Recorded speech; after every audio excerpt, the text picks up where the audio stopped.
मला हा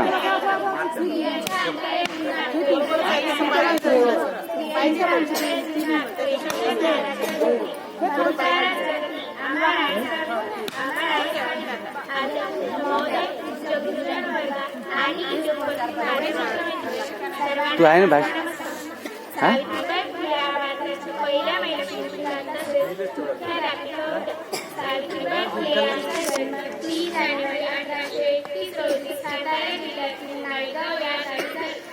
त्यांचा विवाह वयाच्या 11व्या वर्षी ज्योतिबा फुले यांच्याशी झाला. विवाहानंतर ज्योतिबा फुले सावित्रीबाईंना लिहायला व वाचायला शिकवलं व स्त्री शिक्षणाचा पाया रचला.